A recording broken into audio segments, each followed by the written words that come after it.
Hello everyone, we are here with another Modern League and we have a bit of a brew going this time. So the blue, basically mono blue, or I think I've occasionally seen blue-white, selective memory Belcher decks are really nothing new.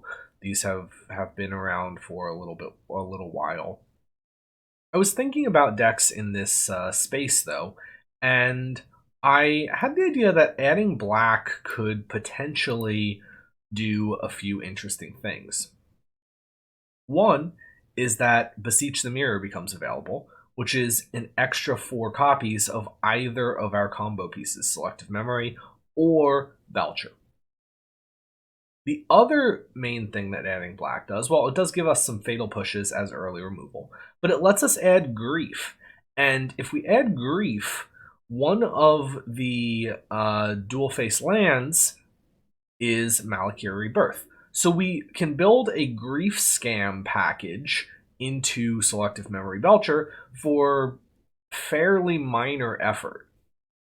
So with those two ideas in mind, I'm interested in trying a version of this, this version where we have black in our Selective Memory deck. We're not as reliant on force, although we do have that stuff in the sideboard. And we are more likely to just draw raw numbers of combo pieces with the extra beseeches and even these copies of One Ring, which means that we are more likely, or we are better against discard decks. That's the idea. Let's try it out. Let's see how it works. And we're here with round number 1. So we do have a Grief Pitch, which is nice. We have 2 lands, a Talisman. We are not necessarily lining so well up for a Beseech on 4, but we are lining up reasonably well for a Beseech or for a Selective Memory on 4 with 2 blue. So I am going to keep this. Our opponent is on the play. Depending on what they show us, we may lead on this Grief. And if they're playing map, I'm thinking, well, it's a little bit tough. Yeah, I think I probably, well, I could double grief them here. All right, so I can play Jawari Ruins. With double grief, I'm more likely to grief with something now. And we can take their Sylvan Scrying. We could also think about taking their Ancient Stirrings and really just kind of try to cripple their ability to find lands. The one downside is if they like top deck off of that, then we are not in the best shape. I think we are going to try and screw them on the lands here. So we can take Stirrings. And, I mean, this map does represent a land, but unless they draw a land, like, the next turn, they don't really know what to get with this map. So, like that for us. This hopefully slows them down enough that we can just kind of get there. Block Predation is a little bit awkward because now I play the Talisman, then I can't play the memory next turn unless I draw another untapped source. On the other hand, if I draw another tapped source, I could play the Block Predation. So I am going to play this, and then we will play the Talisman. And I have the choice next turn of either play the Predation as a land, or if I draw another dual face, play the Predation as a discard spell. Or, yeah, those are the choices. So either way, we should be set up for memory the turn after that, which is potentially a little bit slow. However, the threats they have in their hand are Ugin and O-Stone. Neither one is particularly scary for us. Okay, so they are going to have Tron next turn, and they are going to have Ugin or O-Stone next turn. So let's see what we draw. We pick up a Grief, which is definitely a little bit awkward, because now we have to play Predation. They can Ugin and eat our Talisman. So, and we have to play Predation as a land. We don't really have another choice, though. We just have to go for this. And we need to basically hope that what they do is they play Ugin and not O-Stone, because Ugin doesn't really matter. And we also need to hope that they don't have like Karn or something like that. Because if they do play Ugin. So they deal 3 to us. And again, that doesn't matter. Now our best draw is probably a black card for Grief.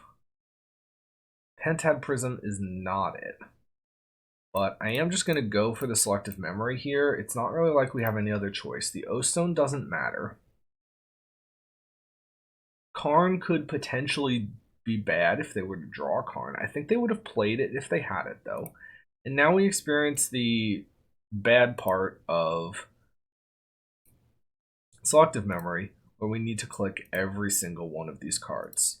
So I will be back in 1 second here. So we've exiled everything except one Thassa's Oracle. I feel relatively happy about this.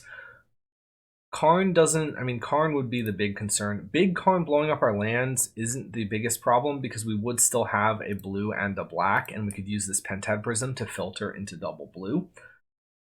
One thing to be careful about with Selective Memory is just the possibility of accidentally killing or accidentally missing a card in the clicking and then unfortunately losing to that. So you do need to be careful. Take a couple minutes to kind of make sure that Selective Memory is resolving the way you want it to.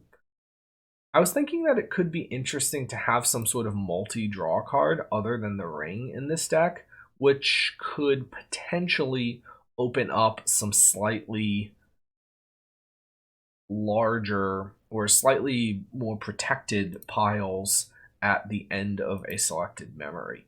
Maybe that's not necessary, but something maybe worth thinking a little bit about. So Chromatic Star, that is fine, I guess. We can't really do anything about it. Black card for Grief, again, would have also been good, but maybe they drew the star for this turn. Stirrings, I'm a little concerned about, because they could find a Karn, and then they could, well, what are they playing with the Karn, though? They'd have to have, like, Torpor Orb. Yeah, they'd have to have something like that. Unliberated does not matter. So hopefully they just play, well, they can't even play the Karn Liberated. They only have 6 mana. Oh, they could play another land. What are they playing with this? Is this like a Worm Coil? Ballista for 3? They're taking a second, which is kind of making me think it's an X-Spell, which is kind of making me think Ballista. But I don't know for sure. They're playing the Ring. Okay, that doesn't matter. The nice thing about Oracle is that it obviously beats the Ring. They're going to shoot us with Ugin and draw a card. Now I think we're pretty much okay. I don't know what they could really have at this point.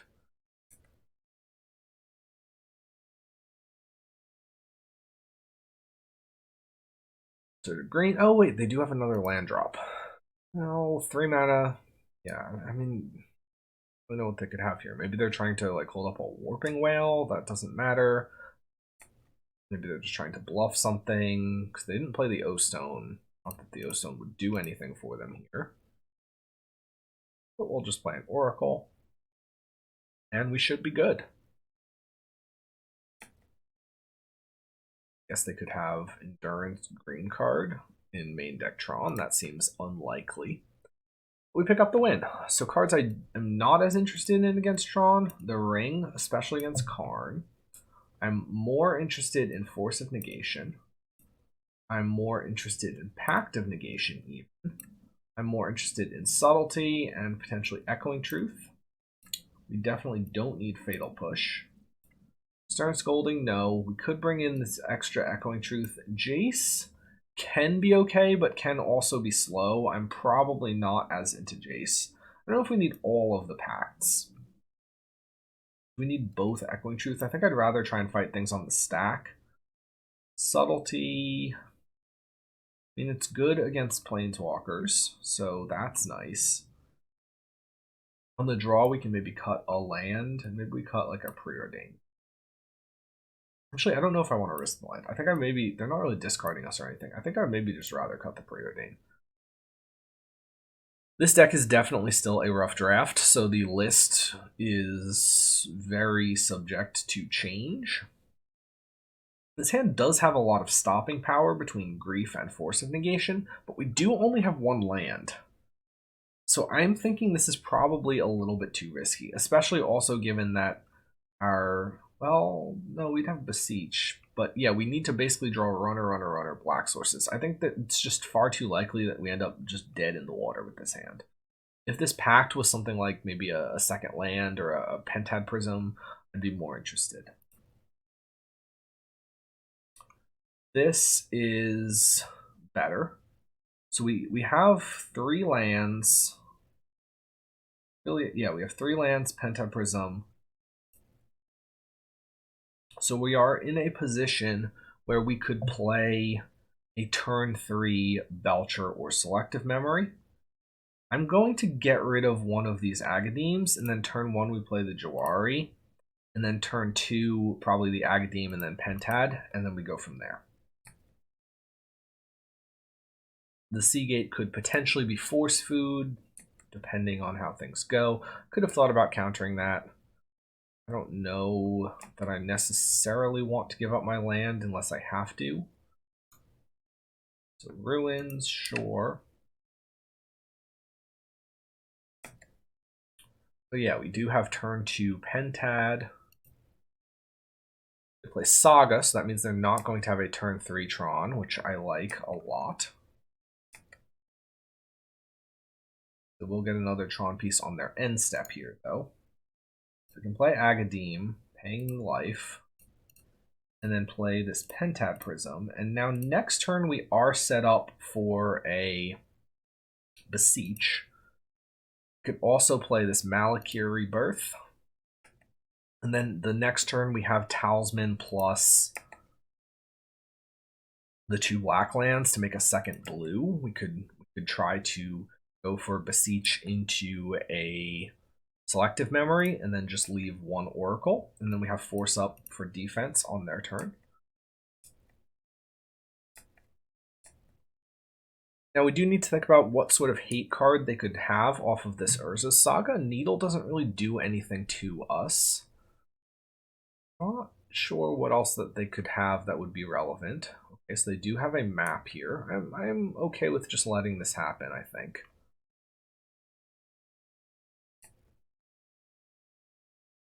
And again, save my Force for whatever big Haymaker they have on their next turn. If they just like had the natural Tron, then we would have been in worse shape there. So I'm going to play the Malakir Mire.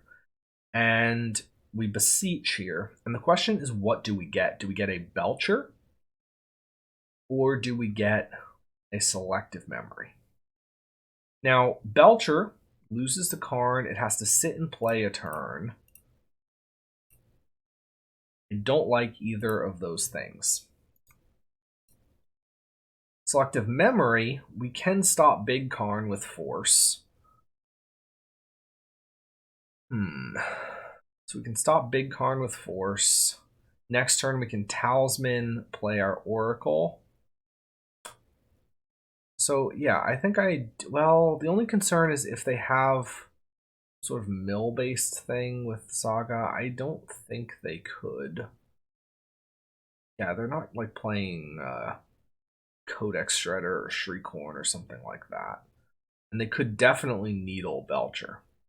So I think everything points to Selective Memory here.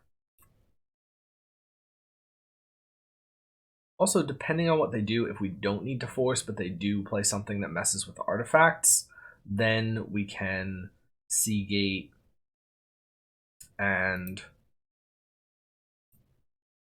play our Oracle that way. The only thing is we wouldn't be able to spend the Force. So again, I will spare you the pain of me clicking through all of these cards. And I'll be right back. So there we go. We've left just 1 Thassa's Oracle.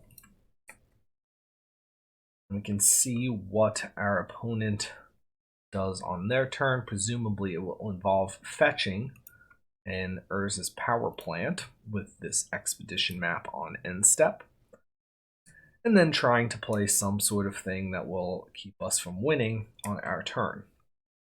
Now, as far as creatures, they can't really have a relevant creature. So Force should be able to stop one Haymaker. Needle isn't going to hit Talisman because it's a mana ability. So I'm not too scared about this Urza Saga, unless by some crazy chance they play some sort of milling card. Well, let's see what they get. I would be shocked if they played some sort of milling card. We're not, playing around that or respecting it. Chromatic Sphere, yeah, I'm not concerned at all. They do have a whole 8 mana, and they're filtering for green. What else are they trying to play here? If they play a ring, I will just let the ring resolve. The ring doesn't actually threaten me with anything. So I'd rather counter the potential 4-mana Karn or whatever that comes down as a follow-up. They could get us here with 2 Karns. However, we could also think about just if they play Karn... If they play Karn, we actually do have an interesting decision to make here. Because they could get... Well, no, they can get an Exile Oracle, so I do just have to counter the Karn. Ring, I do not care about. So Ring is just totally fine. I'm not concerned. They do get to draw a card. They've played a expensive cantrip. This feels like they were trying to bait our Force so that they can play a 4-mana Karn. Chromatic Sphere, again, I'm not concerned. They've cracked their Sphere. Map, also totally fine. Question here is, what could they have? Warping Whale is not going to counter an Oracle. So I am going to go for the Talisman play.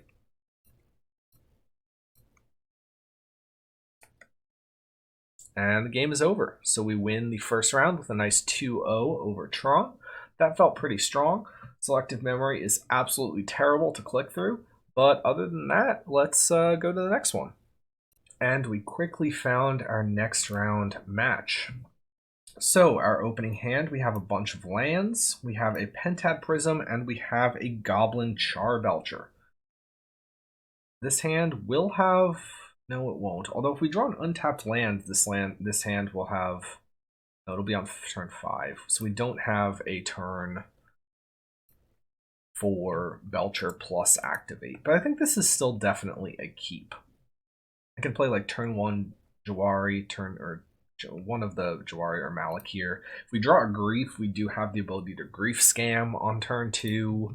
We can hold up a Jawari while we develop our mana. So I think this, or we even could potentially play a Palaka as needed. So I think this hand has a lot of potential, and I'm definitely interested in keeping it. It could be a little bit slow, but we are on the play and not on the draw. We could be a little bit vulnerable to discard here too, but we do have a lot of business in our deck, so I'm okay taking that risk. So I'm going to play the Malakir Mire on turn 1. It's not like I can hold up the Jawari, and this does mean that if I draw a Grief, I get to Grief Scam on 2, so I do kind of need to play one of these black sources on turn 1 instead of a blue source. My opponent is playing a Bloodstained Mire and then passing. We have a Thassa's Oracle, which is not exactly what we need, but it's I guess it's a card. One nice thing is that if our opponent is playing a Blood Moon deck, Belcher kind of doesn't care about Blood Moon. So even if we do get Blood Mooned, it's not the end of the world. Our opponent is surveilling with a Commercial District, which maybe could be Scape Shift, could be like Creativity, something like that. Could just be some sort of Jund flavor of the, whatever their current flavor of Jund is. Could also be like Asmo, maybe. Let's see what they either keep or get rid of. They keep something.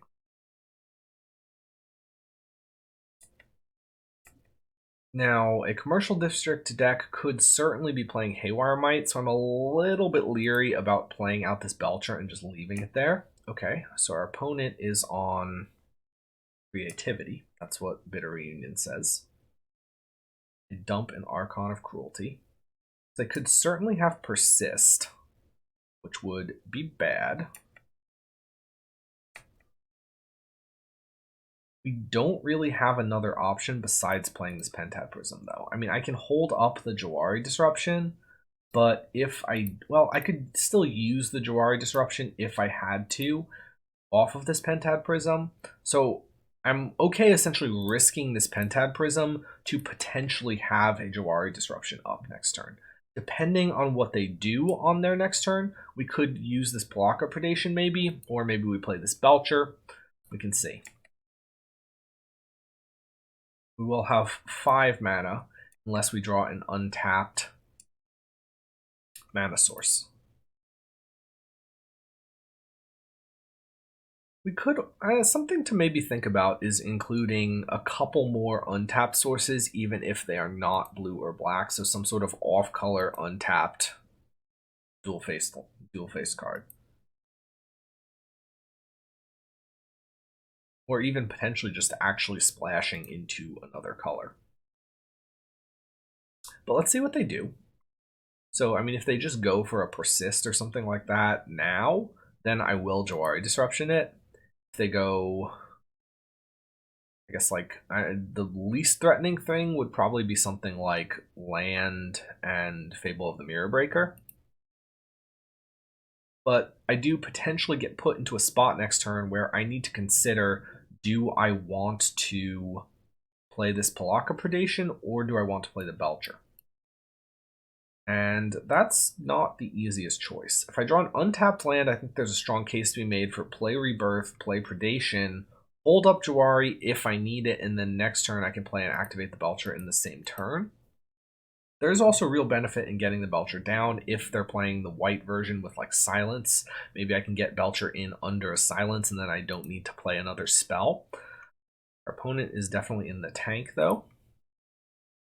Another decent pickup would be Selective Memory, because then, or even Beseech, honestly, because then I can play the Malakir, play the Palaka Predation, and then next turn either Beseech sacking the Pentad for Memory or just Memory outright, and then have the 6 mana to play the Oracle.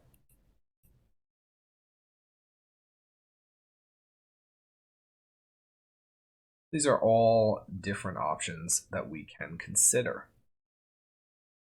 Predation would take a Creativity because Creativity is still, it's like X3.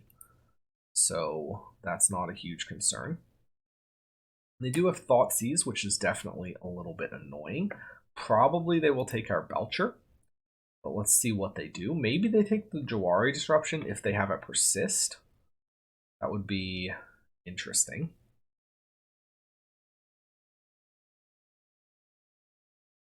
They take the Belcher and then pass.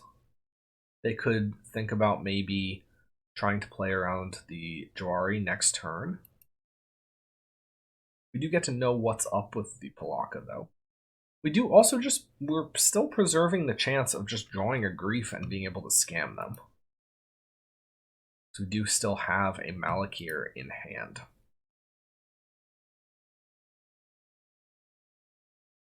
They're definitely a bit in the tank, so I'm kind of reading this like they do have a Persist.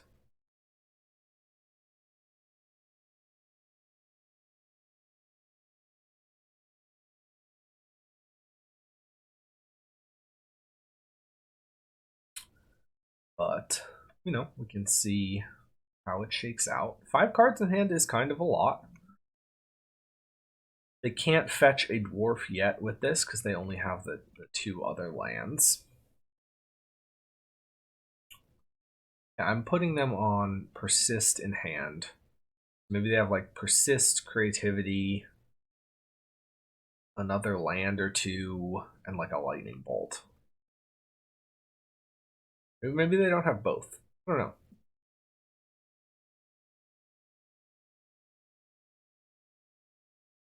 Or maybe they're thinking about if we need to take the Jawari Disruption because they can potentially creativity for 1 next turn, but they don't want to. I mean, if we have the Jawari up, then they can't. But if they don't take the Jawari, then we can just play Belcher. And if they creativity for 1, it doesn't really matter. So that's another decision point for them.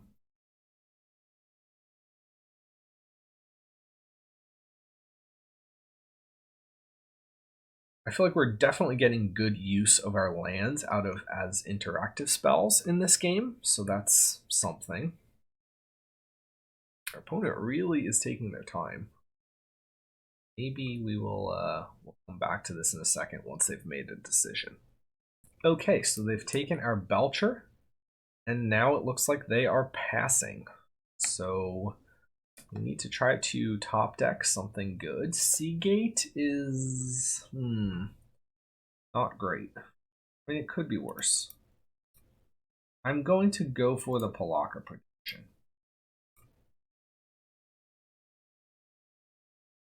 And then that gives me information about what I need to do with like Seagate and okay, so they have Beseech, they have Persist, they have Creativity, they have Fable. So Fable I'm not so worried about. They do have the ability to just play Persist next turn. That is going to hit us. Could also take Fable, and then if they go for a bigger Creativity, potentially counter it.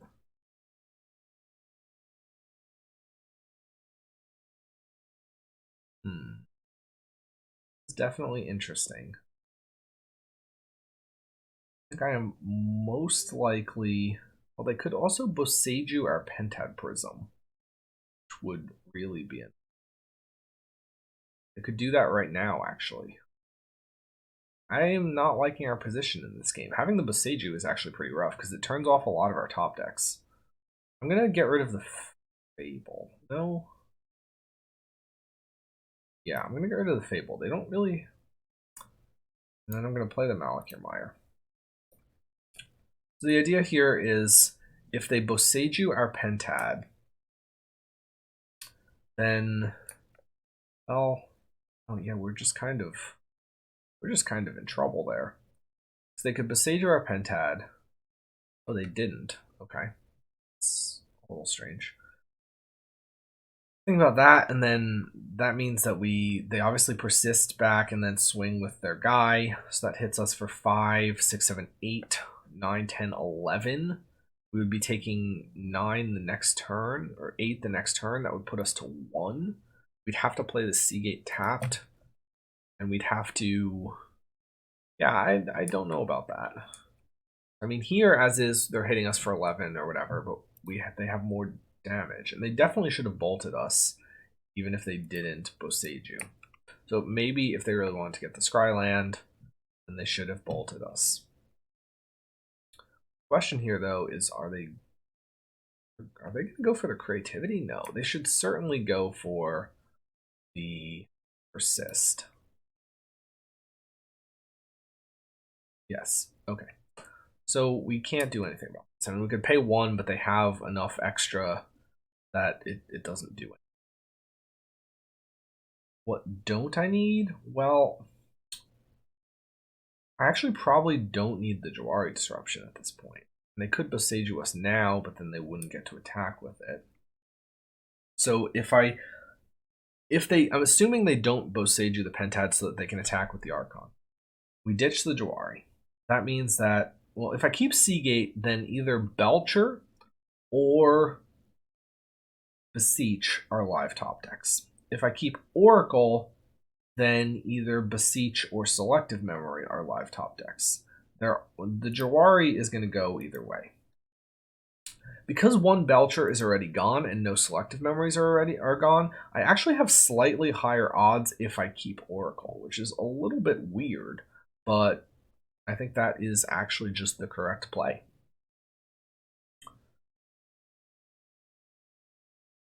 So, I mean, if they Beseech our Pentad now, the math changes. And we're actually just probably dead no matter what. So,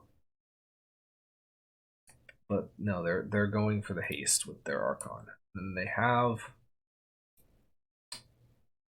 creativity, which doesn't matter in hand. A Beseiju, which did matter but doesn't anymore in hand. Again, due to the math that I was just talking about, memory is we have one Belcher already gone, so we're more likely to draw Memory or Beseech than we are to draw Belcher or Beseech. They have Bolt in hand. Creativity, Beseiju, one, well, now 2 unknowns. Alright, so we've got 3 7 outs. Not the worst odds. Destroy target creature. I mean, that's kind of interesting.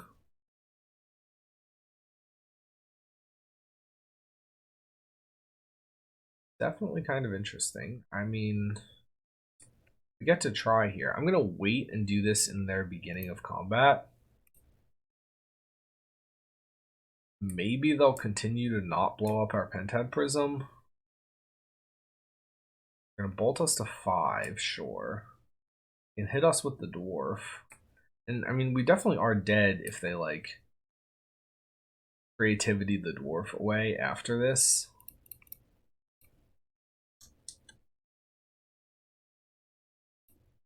But we need to just maybe make them make a mistake. Problem is we're kind of dead to any play that they have, which is not great.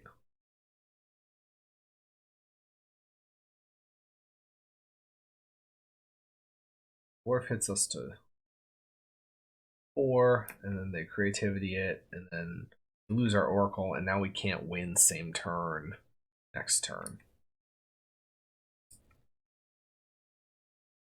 And that means we're super dead. I guess we could draw the ring. Yeah, we could. No, now, because it's 2 of them, we're dead, though. Alright, so our opponent gets that one. If they didn't have to persist, I think we would maybe been in better shape, but sometimes that's how it goes. The ring is definitely good. We want that here. Stern Scolding, no. Fierce, yes. Push, I mean, you can kill their guys and sort of shut down their ability to get their win cons, but I feel like that's a little bit finicky. Force of Negation, Counter Spells, yes. Pact of Negation, definitely yes. Other things that I might want here. Stern Scolding could wipe a couple tokens, could also bounce some of their guys. I am okay with it. Not the Preordains. I mean, they are discard, but I think they're just sort of the most convenient cut. We could cut a Beseech. Actually, I guess it was 8 to 7 last time. I forgot we were playing 4 Beseech. I think I maybe tried a version of this where there was 3 Beseech when I was still being experimental with it. I think there's a case to be made for 3 Beseech. I don't know if now's the time for it. I think I just want critical mass of stuff. I think I'm going to cut maybe a Grief and Pact. Actually, maybe we cut 2 Pacts. Pact is not as good against what they're doing. It does leave the possibility of like Belcher and then pass. But the problem with Belcher pass is the Beseijus. So actually, maybe I cut a Belcher. No, I don't. Yeah, maybe we do cut a Belcher. Maybe we actually bring in a Preordain over it. Even bring in a Second Truth. I know. Yeah, Pact is really only good here in Belcher Pass situations, where then they go for something and then we stop it, but Belcher Pass is bad against some of the other things that they can do. In fact, I don't even know if I want any Pacts. I think maybe we actually just go like this. And yeah, I mean, I could. Belcher's a little bit better on the play. I mean, they're reasonably likely to Seiju, so I don't know. Seiju is definitely very annoying for us. So we can't play lands that we could go get. I mean, it would be definitely a juke to play a land that we then get off of the Beseiju, and it wouldn't be the end of the world with selective memory, but I think it would lose us more games than it would win us overall. It kind of banks on getting Beseju'd, which I don't like. I'd rather try and beat the Beseech's with maybe like a Pithing Needle or like something like that if we had to.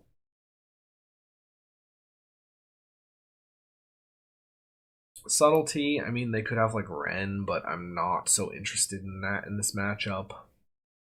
Damnation, again, there's like fringe times where maybe it could be okay. Could also think about just bringing it in to up my black count, but maybe I don't need it. How do I feel about this? 1, 2, 3. We do have 4 mana.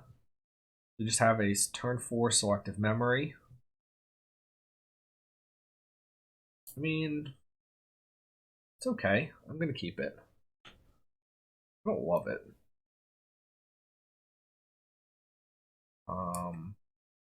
Our first turn, we will play this Malakir Predation tapped Caverns. And our goal here is just get to turn 4, play this Selective Memory, and then win on turn 5.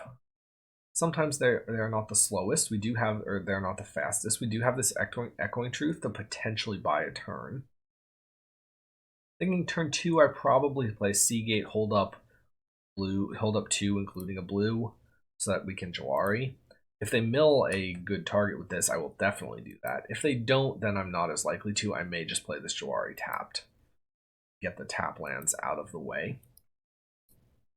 It will also depend on what I draw, because for example, let's say I draw a Pentad Prism, then I'm playing the Pentad Prism with Seagate. So they ditch another land, so that's not too scary. We pick up a Pentad Prism. Okay, so that is exactly what I was talking about. I would like to play the 3 life, and here is our Pentad Prism. Okay, so we're looking at the ability to play Beseech next turn or Selective Memory. So we have some different options. Let's see what our opponent goes for. They've got a Bloodstained Mire that they are fetching with. Maybe they blow up our Pentad Prism. That would be a little bit annoying, but honestly not the worst here given what the rest of our hand looks like. Could also just like play their haste thing. Okay, so they're gonna make us sack an artifact. I'm just okay with that.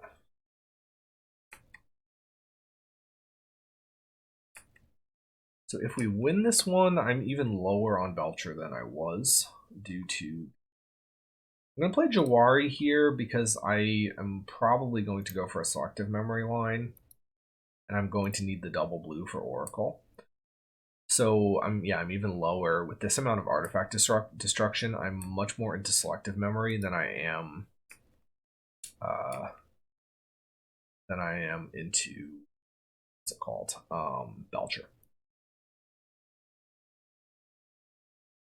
I feel like Grief would probably be our best draw. We could Grief pitching the Beseech and then potentially scam it if we had to, or not, and then go for the Selective Memory. Kind of clears the way for this Selective Memory a little bit better, lets us know what we might have to leave into the pile, or lets us know what we might have to leave in the pile depending on what we might need to play around in their hand. I think they're not really likely to have like an Endurance or something like that. They just don't have the green count. But I'm feeling okay with our position here. And we just have Echoing Truth up for interaction as needed. Opponent is again very, very deep in the tank. They're down to 13 minutes already. They are they're playing very deliberately.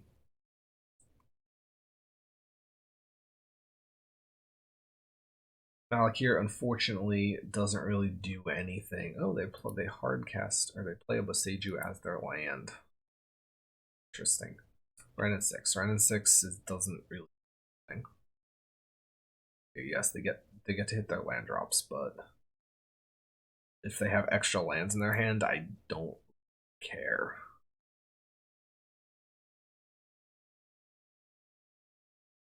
I may bounce it on end step just because what else am I doing with this Echoing Truth? Although, maybe not. Maybe they play some sort of like hate permanent and then I have to get rid of it before I play the Oracle. So maybe I won't. It's all this run really doesn't do anything.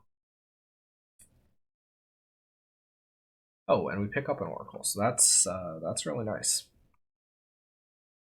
So now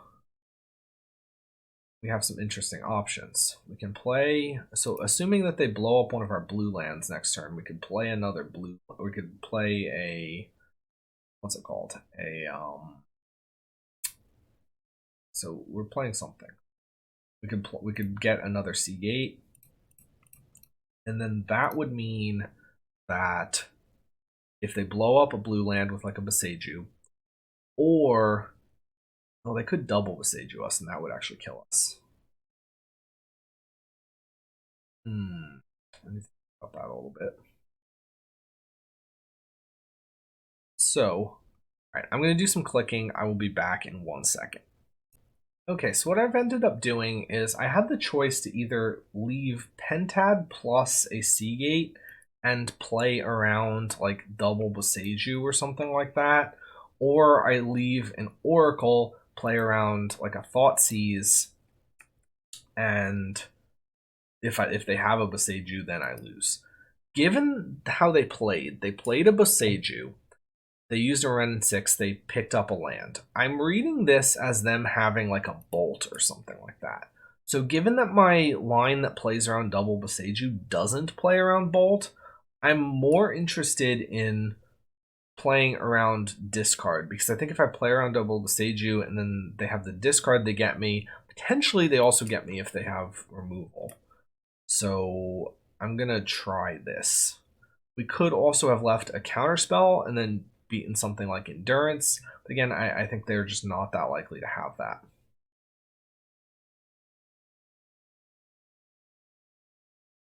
Endurance does let us potentially Echoing Truth our Thassa's Oracle and try again in a couple turns, so that's nice. Picking up a commercial district, so double Beseiju is off the table, although we would still lose to single Beseiju with the line that we've taken.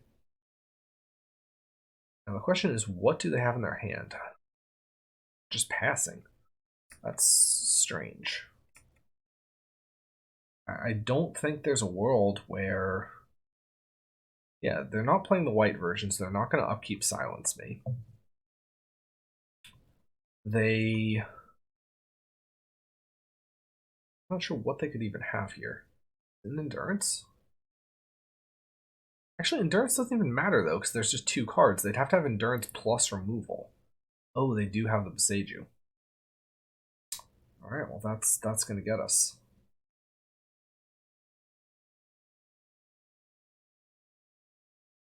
Oh, that feels like a very strange set of plays here. I'm not sure why they would not double Beseiju on their turn, picking it up with the Ren 6.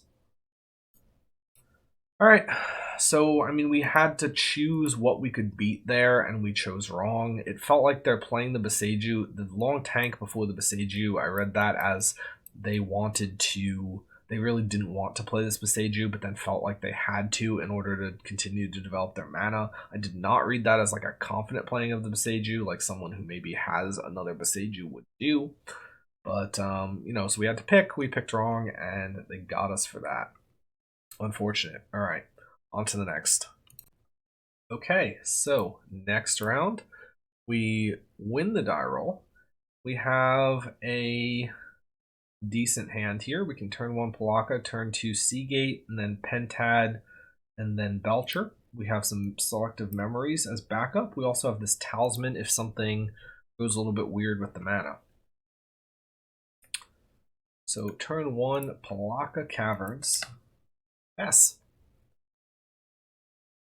The slightly awkward thing is if we don't draw a 3rd land, we maybe have to expose our Belcher for 2 turns. Because if we only have 2 lands, then we need to like play this Talisman. So I would like to draw another land. Opponent is on Spire Bluff, Preordain. So I like that better than Spire Bluff Ragavan, especially given that I kind of just have a density of spells here that I maybe can force through.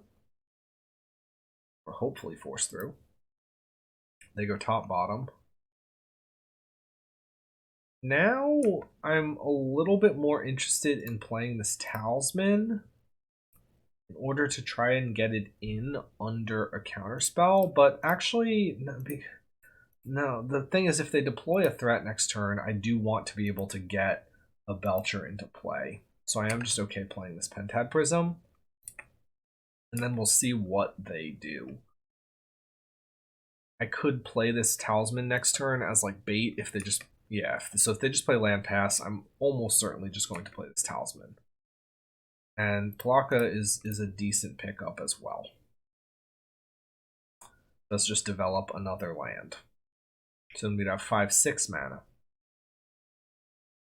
And I could save this for the discard, but I think I do just want to keep developing my mana. Because the way I think I win this game, I'm assuming this is Murktide, is by really leveraging a mana advantage. So, this also means that with the Talisman and 3 lands, next turn I can just start throwing away Selective Memories to eat counterspells.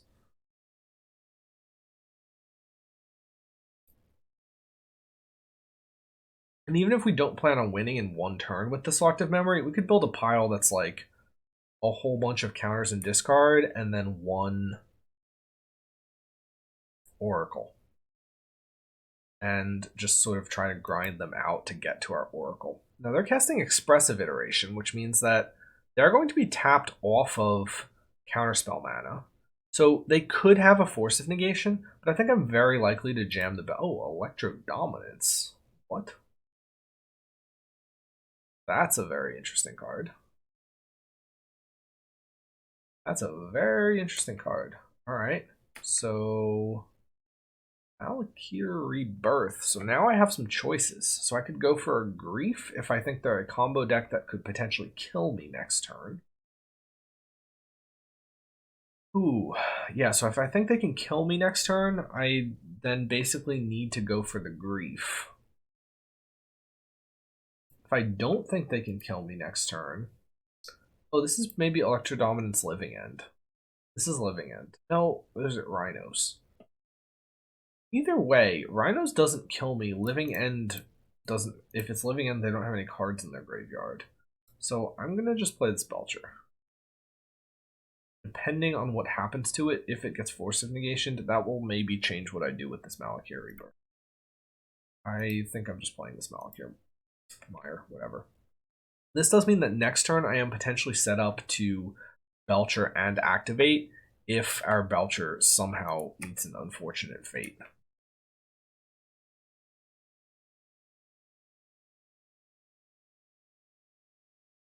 So I feel okay about this. They need to find an answer to this Belcher or kill us. But again, I'm reading this as like a Cascade deck, like Electro Dominance Rhinos or something like that.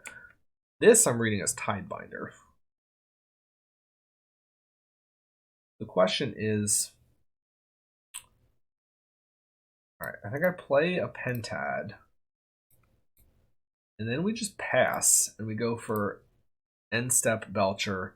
And then if they Tidebinder in response, then we can untap and Beseech, and then get a new Belcher.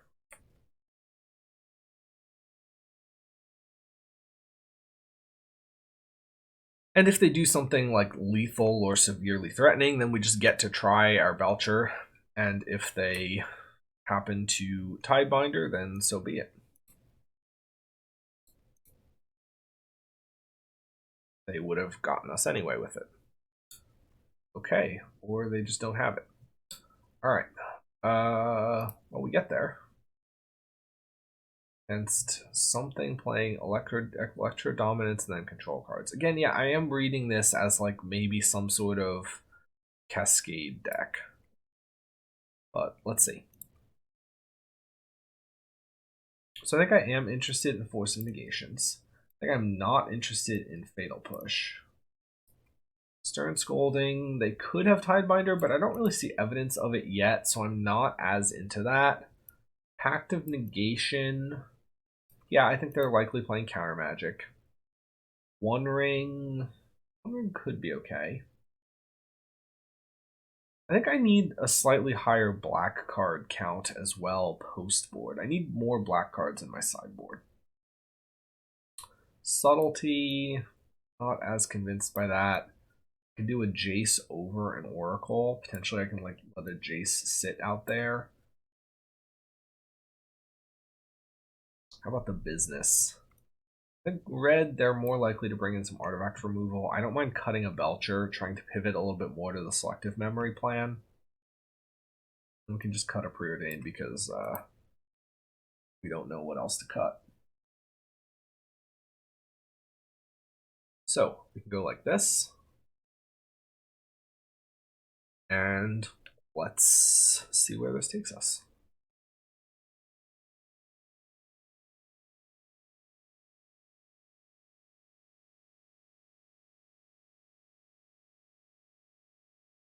When I say they're a Cascade deck, I don't necessarily mean that they're playing Cascade cards, because I do know that they played like the expressive iteration, but I mostly mean that they're playing, you know, maybe Electro Dominance, maybe that thing that like plays the card from hand, maybe like an As Foretold even. Honestly, that's what it sort of feels like. A semi like As Foretold deck. Right, I'm definitely going to keep this. It's maybe a little bit slow, but Malakir Predation could be a discard spell. If I draw a Grief, we get to scam Griefs, which is really nice. Turn 1 will be Malakir Rebirth. Drawing an untapped source would also be nice. If we don't draw a blue source, we can use this Talisman to play the Pentad Prism, so that's not the end of the world, I guess. Opponent has kept their 7, and they are thinking about what to do with this Preordain. Like to see 2 on the bottom. That's what we're rooting for.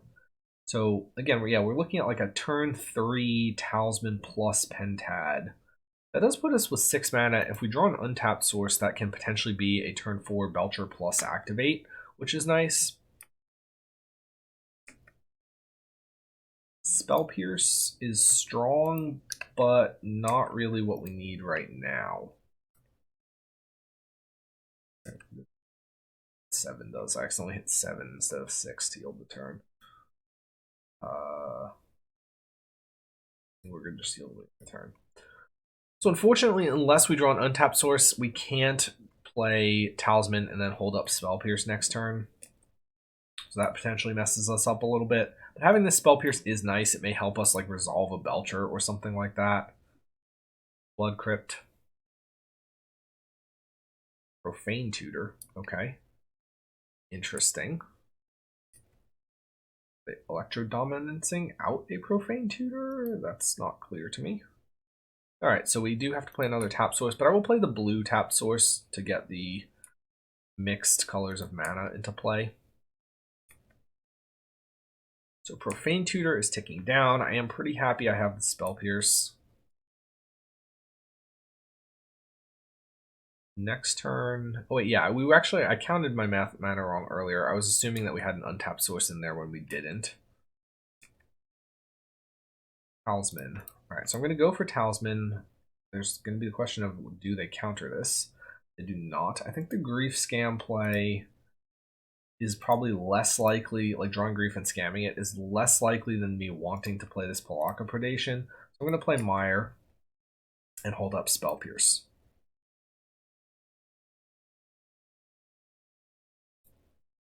And they're passing.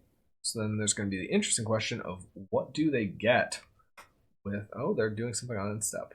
Bowmasters. Okay, that's not a concern. I am so confused as to what they're doing. Oh, maybe are they playing like Wheel of Fortune? Not the Wheel of Fortune, the red wheel. They could be playing that, which they can get with the Profane Tutor. And if they have land and Electro Dominance and that, our Spell Pierce doesn't actually stop it. But maybe they have like the 4 mana like bounce card or whatever instead of Electro Dominance. Like the one that's like return a spell or permanent to its owner's hand, and then you may play something that costs less. Okay, As Foretold. So I'm going to Spell Pierce the As Foretold, because they've certainly got that Wheel of Fortune card. Now they could have a Spell Pierce or something of their own back. That would be unfortunate.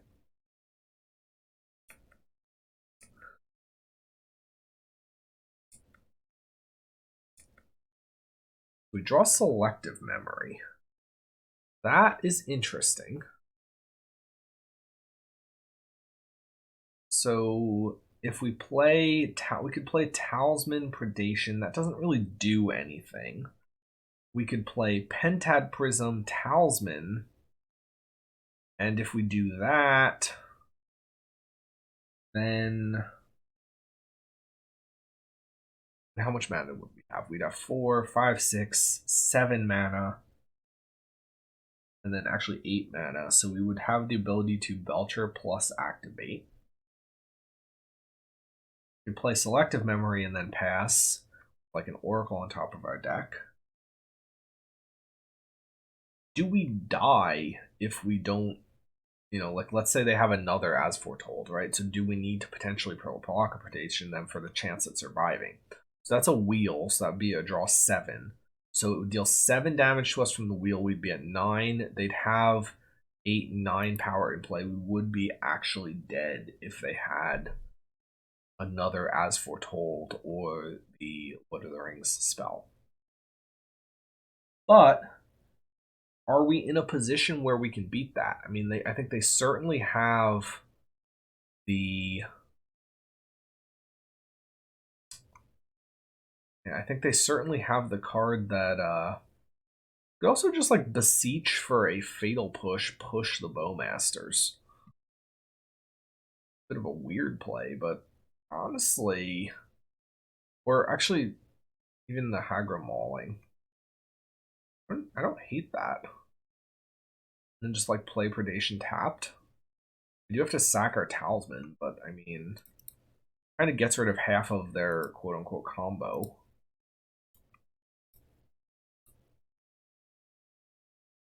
Could also think about getting Grief here.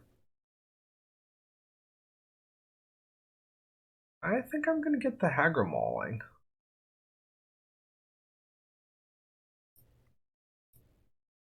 Get rid of a Bowmasters. So now next turn, if they wheel, it's really not a big deal. They have the Orc army, but whatever.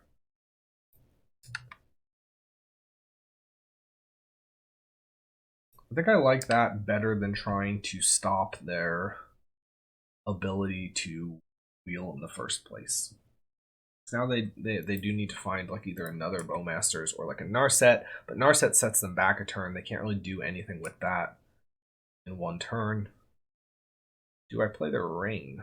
Yeah, probably.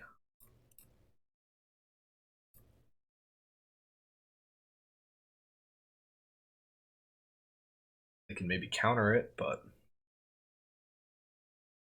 okay, Ring resolves. That's good. I'm not going to use its ability so that if they go for like a bounce or something like that, I can use the ability in response.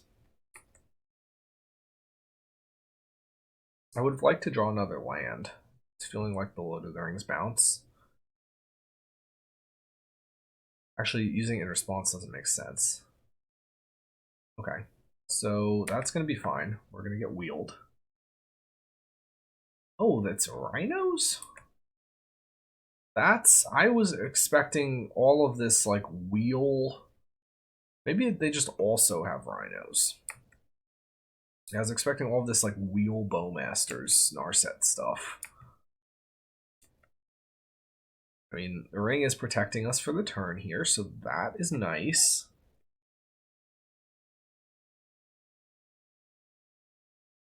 They did have to burn Electro Dominance for that, so that's also nice.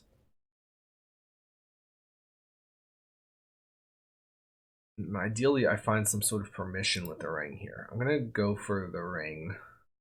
Okay. And land is okay. I do need land. Grief, along with a black card, would be the type of thing that I'm interested in. Let's see what else they're playing, though. They're playing something. They're transmuting a Talaria West. Okay. They get Profane Tutor, and then they're going to suspend it, I guess. I guess they're getting, that means they need another caster of things, like another Electro Dominance or As Foretold or something. Okay, Force of Negation is an excellent pickup. That's exactly the type of thing we need right now. so Seagate, I mean, we're going to get hit for 9, go to 4. Going to take 3 off of our ring, go to 1. So we are nearly dead, but nearly dead is not the same thing as dead. To play a tapped Seagate, we would absolutely not like to pay the 3 life.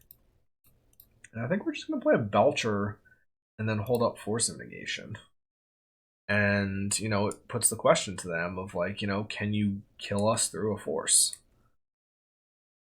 We can also, if they have a little bit of damage, but like not enough to kill us, we can activate our ring in our, or we can activate our Belcher in response to our ring trigger in our own upkeep. They have a Misty. 2 cards in hand only. I'm still expecting one of them raid, okay? I mean, we are going to counter that. We'll pitch Seagate, because I guess maybe there's a world where I want the Selective Memory. And it's not like I'm going to be able to play the Seagate untapped anyway.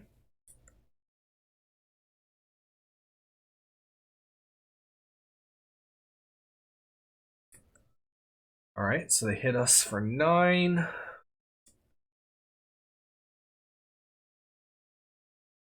Take our hits, draw for turn, and then we will attempt to activate Goblin Scambelcher. Wait, do I need to think about they have a Tidebinder?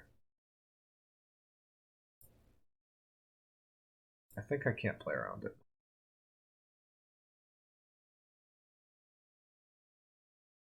They have it, they get us. Alright, but they didn't. The order. And we win the game. So our opponent was definitely playing a bit of a brew, but I mean, so are we. So we're testing, and yeah, I mean, we got there. I mean, they played powerful cards, but our deck played some more powerful ones. Lands, who needs those? Next up, I mean, this hand, we've got mana and we've got Spell Pierces, but I don't really think this hand has a plan to win, so I am going to go ahead and ship this. I mean, if we draw like a Grief, maybe our plan is like Grief Scam and keep them destabilized with Spell Pierce, but I don't like that much. This is going to be a mulligan. Now, there is the... Well, okay, no. Alright, this is not really much better, but I am going to keep it. I'm going to ship a ring. This is a little bit better. We have lands that we can play. We have a Fatal Push to interact, and we can play towards the 1 ring. Arid Mesa, so that suggests Burn, which is definitely not good given the texture of the hand we have. Hopefully it is okay. Well, it's a Goblin Guide. I was going to say, hopefully it's not a Goblin Guide. We're going to draw Beseech the Mirror, which is a very bad draw here. So we absolutely do not need to Beseech the Mirror.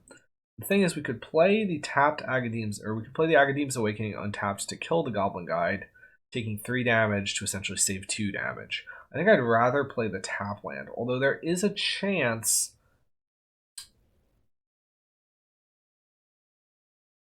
Yeah, no, I think I'd rather play the tap land. And I think it's going to be Malakir Predation. There's a chance I need to use this Aggro Mauling to kill a thing later. So if I need to play this Awakening later, untapped, I could to like play a ring on turn 4. But I'm not liking how this has started off for us. We're losing. Oh, Bauble. Bauble and Burn is less scary, and that suggests that this is in fact not Burn and actually Prowess. Suspending a Rift Bolt, and they seem to only have 1 land. We have a Beseech on the top, which is also, again, very terrible.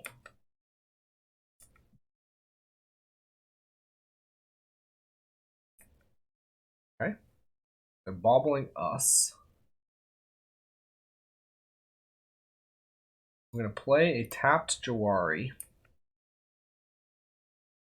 And Fatal Push after I see what the card from Goblin Guide. Actually, do I need to Fatal Push after I see that? I'm going to see if they maybe try and like buff up their Goblin Guide or something like that first. It's not like they're going to play a protection spell. So they've got Rift Bolt. That hits us to 13. Maybe they won't have another land. They do. I mean, it's reasonable. They drew a few cards, so they're pretty likely to there. They're suspending another Rift Bolt. We're effectively at 10. Skewer puts us to effectively 7, but they only have 2 cards left in hand. I'm not going to show them the card that we draw, because we know we can't draw a land. So I will know what this card is on my draw step, but they will not know what it is if I don't let them attack with the guide. So there's no benefit to showing them. So we're going to play the Preordained. Malakir Rebirth, Fatal Push. I mean, Push is definitely decent. I think Rebirth I do not need. Push does stop them if they draw another creature, but if we're at 7. If they just have like 2 burn spells, we could just be dead to this. But if they have a creature, well, okay, I'm going to keep the push because I think one of the ways that we win this game is if they have a creature. And then I'm not playing this on tap because I do not think I can afford the life. And even though that does slow my ring down by a turn. And I think one of the ways we win this game is they draw a creature and we have the answer for it, and that stalls them out on card quality long enough for us to get there. So like, yeah, so I think there's a chance that this push will be dead, but it is also, I think, how we can potentially win this game. Bolting. And we can't have stopped the Surveil because we didn't have priority in between. We'll let them Surveil. See what they do first. We're at 4 after this. They dump a Searing Blaze. Searing Blaze doesn't do anything.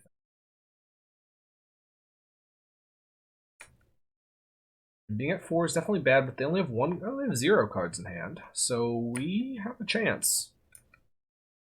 They don't even have like a card that's gonna like draw.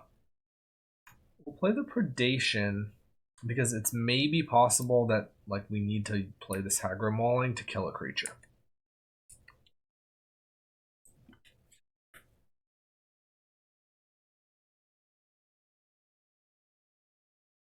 And I think our best draw now is if they draw another creature. And if they don't have any basic lands, and it's looking like they won't, then we can actually just play this Hagra Mauling, kill a creature, untap, play the ring. Maybe we're still in it. Another land. Okay, but they can fetch, or they can get something with it. What do they got? Pass. Alright. Hopefully it's another land. So in Division is fine. Play Lindy Isle. Now we're kind of in an interesting spot. Do we tap this ring and go to 3 or not?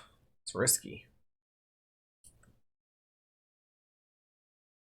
I have a Sunbaked Canyon. And they're fetching.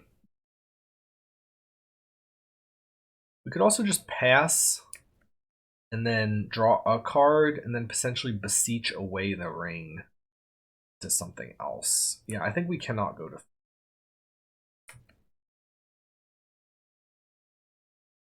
They have double instant speed burn spell. That would be rough.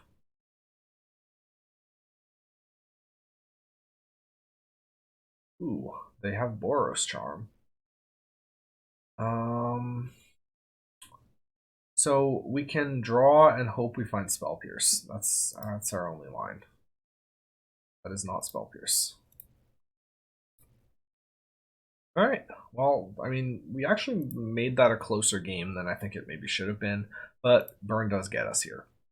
So what could we play against them? I mean, we want Counter Magic. Fatal Push is still good. Grief is still good. They're not as likely to just be like outright killing us. The ring is a little bit slow though, and this isn't really a matchup that's about the ring. So I don't mind cutting some business. Stern Scolding I like a little bit better on the play and potentially hold it up on turn 1. Although it's still not great. Honestly, Subtlety might be better. Subtlety like a creature, play it for free. Push good. Preordain, I'm going to cut, figuring we probably don't have time. Truth, we don't need. Pact, I don't think we need. One more cut. Maybe we cut another piece of business, maybe a Beseech. We go like this.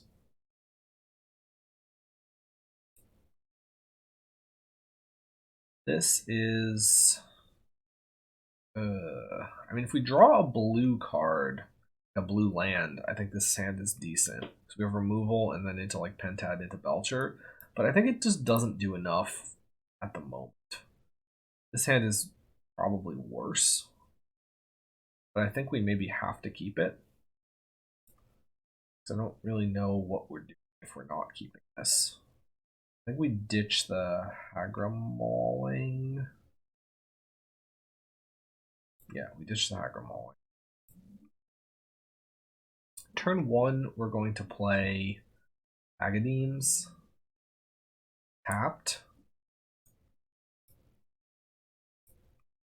And then turn 2, we have Fatal Push for their turn 1 creature, plus like play Jawari tapped.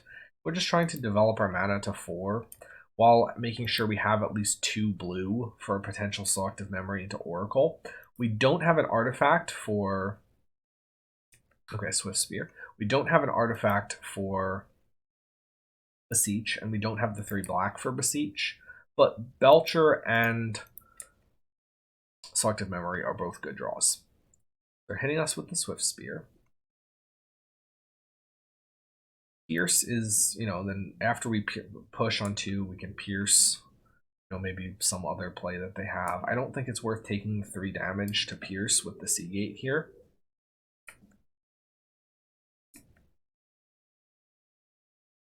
Okay, Force of Negation. So I'm going to play the Jawari. Then I'm going to pass, and I'm going to try and push in combat. Next turn we have the option. Well, next turn I'm assuming it's tap Seagate. Oh, I'm going to really try not to use this Force of Negation. I think there's very little chance I use this Force of Negation. With the idea here being that next turn I can hard cast it, and that buys me a little bit more time, card quality. So like, or not next turn, but like this turn it's Pierce push, and then the next turn it's Force hard cast. So next turn I'll play this Malakir as my land. They're Rift Bolting us to 15. I'm not particularly concerned. I mean, we've developed our mana to 4, and we are in a position where we have 8 very powerful top decks. Mishra's Bauble is not worth countering. Seal of Fire. I mean, I'm just going to Spell Pierce it in order to my mana efficiently.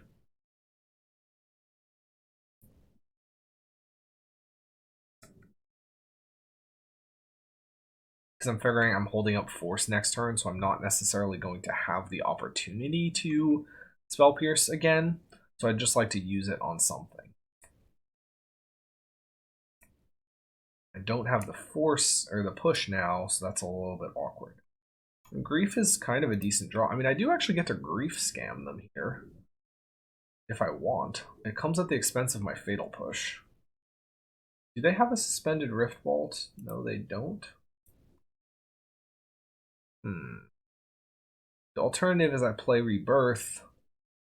Yeah, I think I like play Rebirth and then just like hard cast Grief next turn better.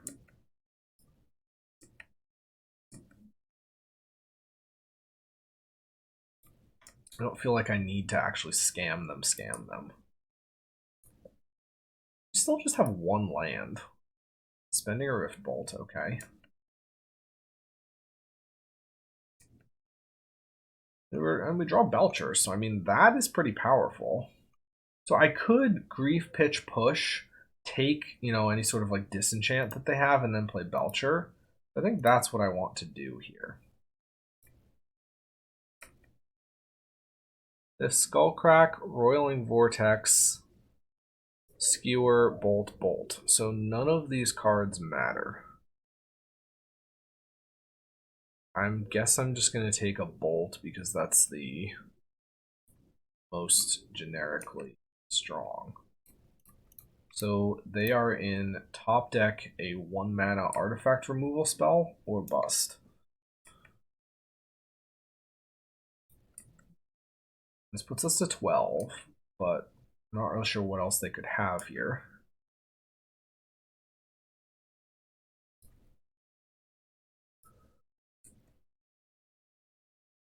Because, like, if they draw, like, Smash and Smithereens or something, that's just not good enough. Wear Tear, I forget which side is the more expensive side. I think Wear is the 2, Tear is the 1. I think that doesn't work either. Alright, so now we will belch them. And, yeah, any order. Alright, so we're going to begin sideboarding. We pick up a nice win over Burn there. I think I'm less interested in Stern Scolding on the draw. I'm more interested in Subtlety to just try to slow them down.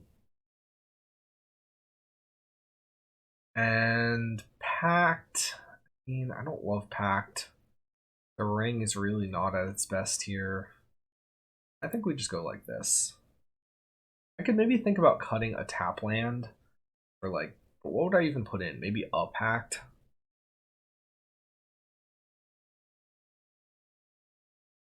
Okay, so I mean, we have Force. We have a couple of lands. This hand is, I think, slow, especially on the draw. I'm going to mulligan this. It is not great either. This is a little bit better. I'm going to keep it, pitch the Oracle. I do have the push. And then I do also have like turn 2 Pentad, so maybe we can make something happen off of that.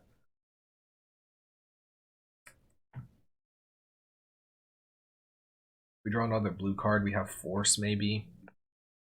We're in a slightly awkward spot with our mana though, where we can like, yes, we can take a hit from Agadeems to play the push, but then if we do, we can't play this Pentad on 2, but if we play the Solindy to play the Pentad on 2, then we can't. Okay, so I think it's the Palaka here, because that kind of clears some things up. So then that means I can push next turn, and then I'm looking to play the Pentad on 3. Unless, if I Solindy, no, I think I do need to push. Yeah, I'll play the Palaka.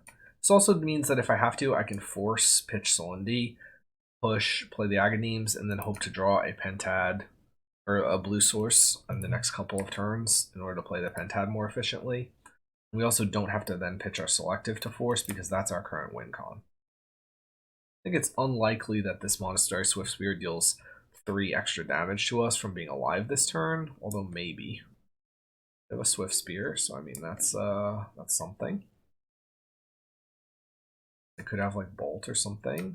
Double Creature is really not what I wanted, but they didn't play like a Bauble or whatever, so I'm pretty happy about that. Malakir Rebirth. I could play Solindy.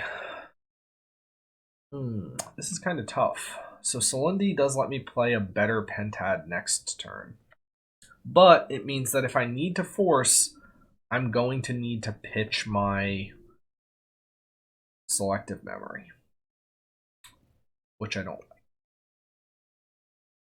But if I don't, what is my plan to win with this Selective Memory? I play Malakir, I push. Next turn, I play Pentad with like 1 counter and Agadeems, and then the turn after, I could play Selective, but it's just too slow.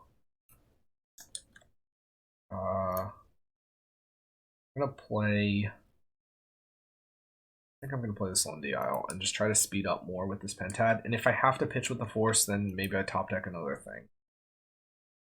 I'm gonna wait on using this push. Maybe they commit more to prowess than they otherwise would have. And again, it's not like they're gonna have some sort of spell that like saves a creature.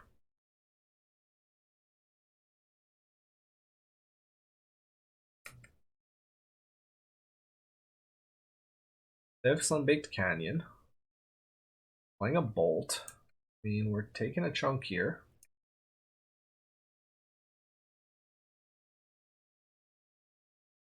Let's see what else they've got. Skewer. Again, I'm going to let that go. I'm going to let that go. So taking 3 more, we're going to 8. Another skewer.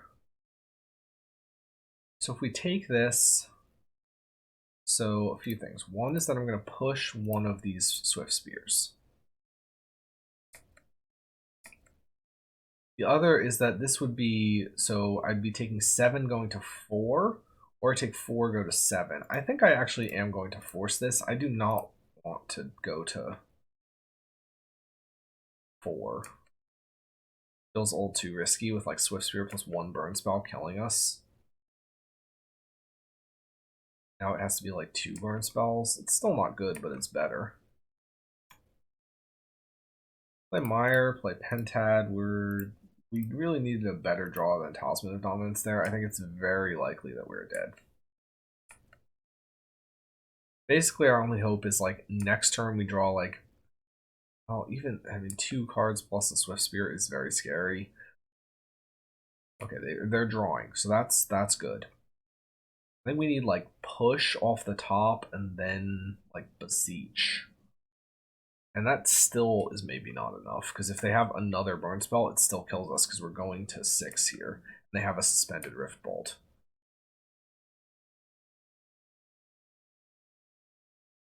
Belcher. So that's getting played tapped.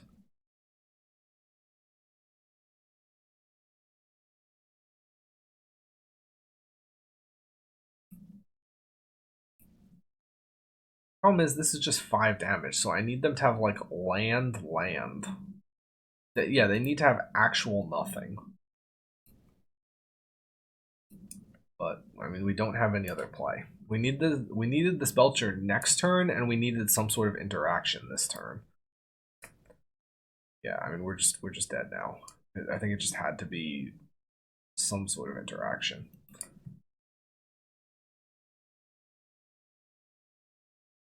There's no way that in 2 cards they don't have another. Well, I mean, it literally does just have to be land. And they're paying costs. So that'll do it. All right. So I mean, that was a close one. I mean, burn is always quick. But we gave it a good shot. So we're 2-2. Let's see if we can finish this one in the green. All right, round number 5 against Jundman. Now the question is Jundman playing Jund? I think probably not, but you never know. So this hand is iffy. We have 3 lands and then some 4-drops. I am going to keep this given that I'm on the play. I think on the draw, I'd be more likely to send this back.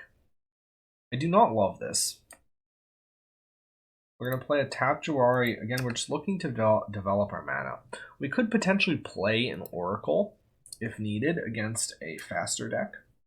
So that is something that is a possibility here. Misty Rainforest. So Jundman was a lie. Jundman would never be caught dead playing blue. And our opponent plays a Thundering Falls and is surveilling. So they put a Waker of Waves in, so our opponent is on living end. So maybe, from back in the day when living end actually was Jund, maybe there is truth to Jundman after all. They have non-matching arts. Classic living end player. Alright. So Triple Street Wraith. That's something. I like that we drew this Jawari Disruption. I don't feel like I need to play Thassa's Oracle. I'm gonna play Malakir Mire. And then my goal is going to be to hold up this Jawari Disruption starting next turn. Now they do only have 2 card types in their graveyard right now, so I'm not particularly scared about the Bloodbraid Marauder yet. Jawari will be a good, yeah. So they are playing the Bloodbraid Marauder version, which we suspected because they were on red. And what did they find? They put Vision. What did they find with it? Oh, they just surveilled one away, and now they're playing another one. Okay. Now, the slight downside with this is that they could potentially, yes, they find the Bloodbraid Marauder, and now they're actually going to be able to play this through our Jawari Disruption, which will be bad. Draw another ring. So we're in a very strange spot here, where we could play the Jawari, figure that they play the Bloodbraid Marauder, but they don't actually have like a Grief or anything like that in hand. And then we just start chaining rings. And I mean, we lose if they have Force of Negation, but that's just how it is. I think it's very likely that they have another turn.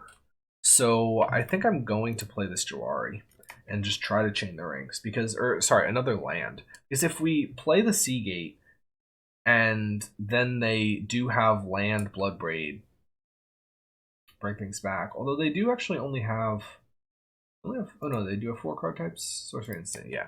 They do have the 4 card types. So if we kept up the Jawari, they have another land, play the Bloodbraid, then we need to draw an untapped land in order to be able to play these rings, and that's bad. Now if they grief us, I think we're dead. But if they have a Force of Negation, we're dead. They're a madman. Okay, I mean, I guess we did just play the Jawari, so maybe they really did only have 2 lands. This does mean that we're not getting griefed, so I like that. I'm a little concerned about getting Force of Negation, but can't really do anything about that right now. How much power? They have 19 power in play. So our plan at the moment is to play the ring, and then continue to play copies of the ring in order to continue to make land drops. And then by doing so, get to the point where we can Selective Oracle in 1 turn. That's a start.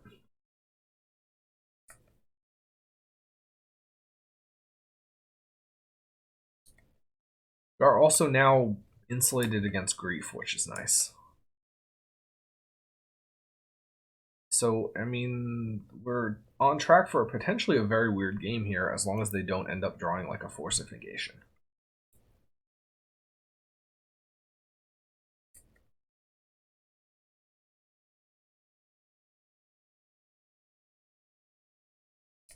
So they'll pass to our turn. They still just have 2 cards in hand. They're going to discard. I'm not sure what they could be discarding here. If it's a cycler, they should have cycled it. If it's a land, they would have played it. That makes absolutely no sense to me. I don't know why they would just dump that. I guess they're trying to hold mana up for something, but what are they trying to hold mana up for? I don't know. Fatal Push. Fatal Push is not really relevant at all here. So I'm going to draw some cards.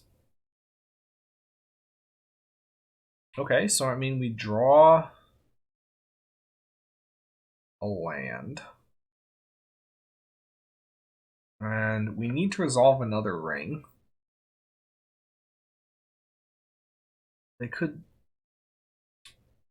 Yeah, I mean, I think we just take the damage to play the ring, because why not? The question is, do we play the Talisman first? I think we don't need the mana, so I'm just not going to.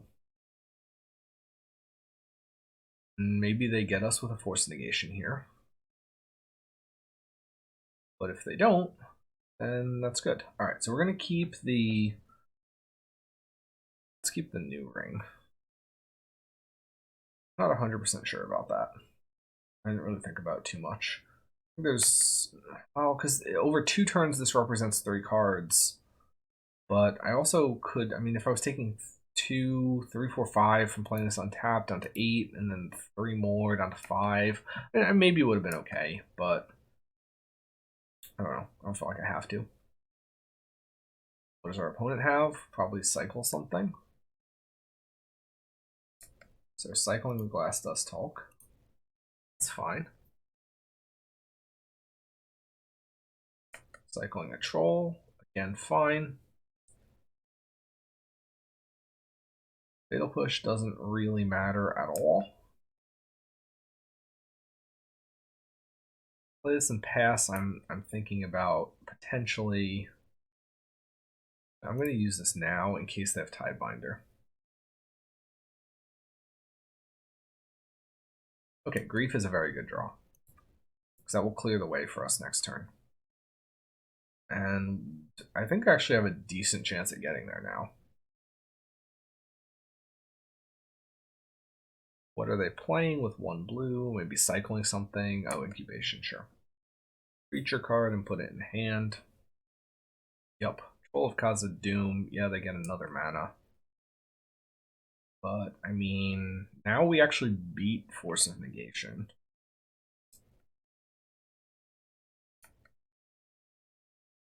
Alright, so we can play our Seagate.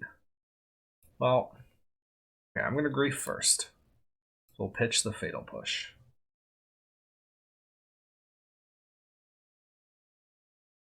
They could, I guess they need to have like Subtlety plus Force or something like that. But if they Subtlety, we can actually just draw it again with Ring and replay it. So that's not good enough either. They need to have, really they need to have double Force. But we see that and then we get to, but they can't have done double Force, otherwise they would have forced already. Yeah, so this is just not a realistic set of occurrences.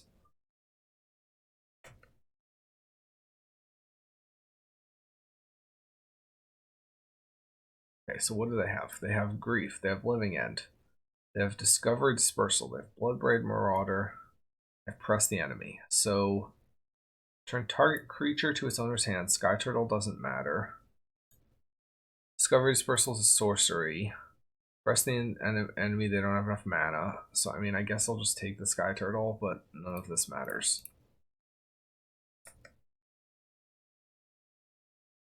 So, we've actually beaten...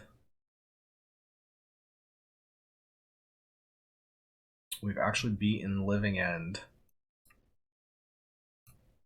through a quick Living End by chaining together multiple copies of the Ring. That's very nice.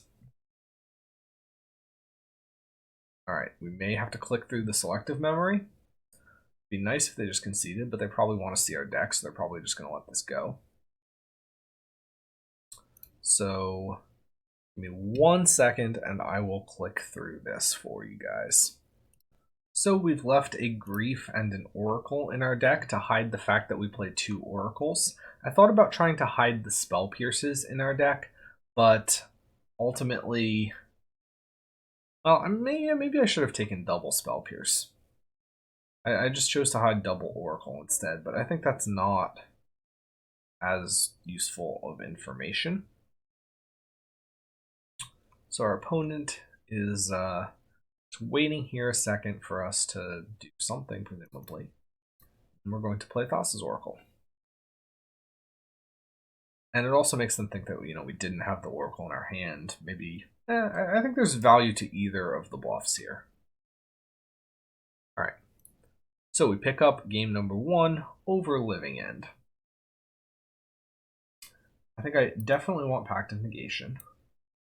I think I want Force of Negation. They are now a source. Well, no, they can be instant speed with that other thing. So, Subtlety, not as interested, even though they are a Grief deck.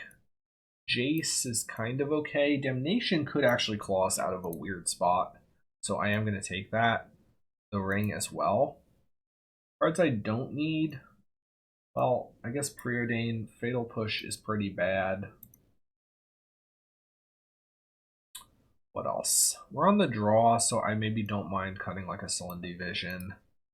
And maybe we cut 1 copy of...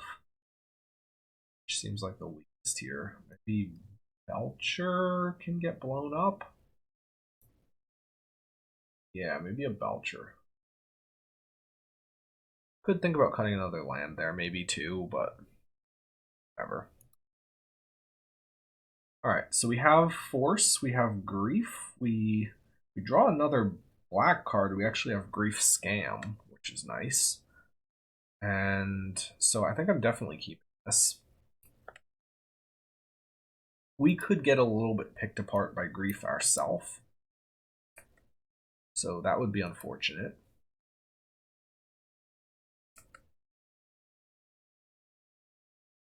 But let's see what we draw. Okay, that is a black card. So now I can play Predation on turn 1. And turn 2, we're looking at playing or scamming out a Grief. And just having a Force of Negation up. We get to develop our mana to 4 the turn after with Seagate Pentad. I mean, I don't hate our chances. But I mean, you know, Living End is a at times scary deck. Something could certainly go wrong. They left a card on top, so it's not going to be like Bloodbraid on 2 or anything like that. They could have like Subtlety or something like that, potentially.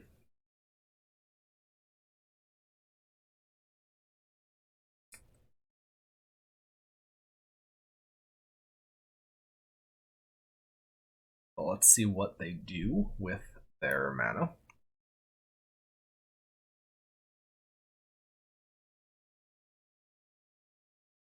Okay, 2 mana up. I mean, yeah, really the only thing I feel like I'm kind of fearing here a little bit is Subtlety.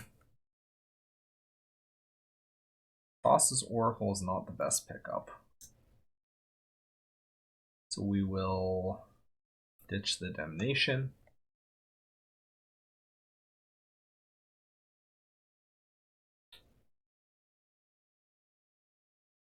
This, I mean, they're thinking.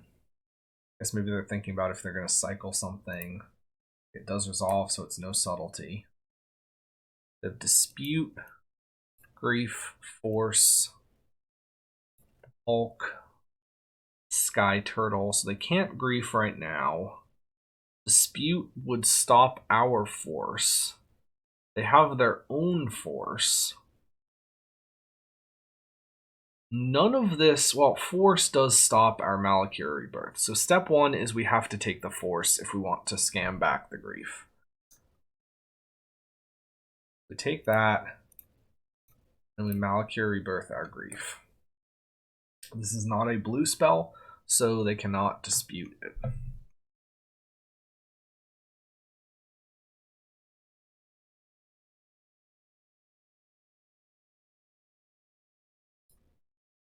Oh, they do have the bounce, though. They could cycle the Sky Turtle. Fair. Okay. I wasn't even thinking about that. Yeah, I actually should just not have gone for that. Mistake. Oh, they got Sewers, though. They didn't go for the cycle of the Sky Turtle? Oh, because it just gives us Grief back in our hand. I mean, yeah, that's fair. Because they don't know we don't have another black card. That is, yeah, that is a risky play from them to bounce it. Now we probably take Marauder.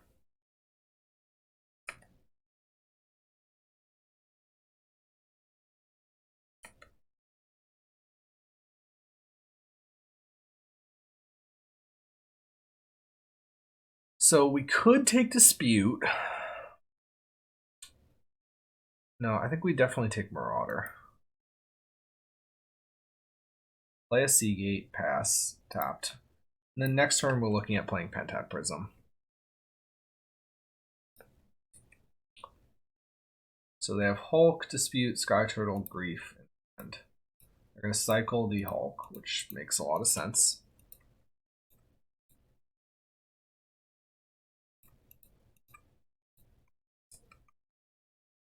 They do still only have, well, they have Artifact, Creature, Land, Instance. They do have 4 types for Bloodbraid now, if they were to draw another Bloodbraid. Did they draw another Bloodbraid? That would actually be crazy. They just drew another Bloodbraid and then they have the Spell Pierce. I mean, okay, I guess. We will go for the Force here and make them spend the Spell Pierce. They're only going to get back like Glass Dust plus Bloodbraid. That's really not even that strong. Interesting question here is, do I get rid of Oracle or do I get rid of Seagate? I think I actually get rid of Oracle. Because Seagate does at least let me develop another land. They're going to Pierce, or Dispute, I mean. So, expect that. Then their hand is Turtle plus... their hand is Turtle plus Grief. Now this. Okay, wait. Okay. Yeah. So turtle plus grief. We are dead in 2 turns. So we're in a lot of trouble. It's gonna have to be rings again.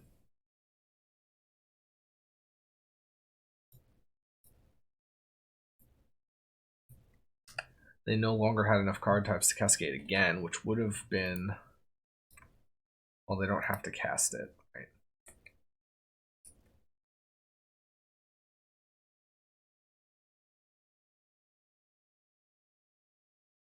All right. So I mean, they can get back there. Okay, they're griefing us. I mean, is it worth?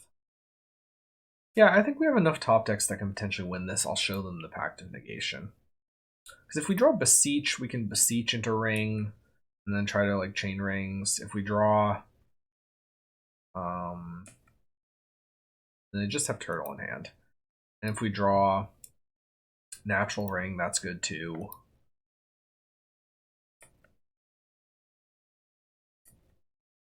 So we'll try.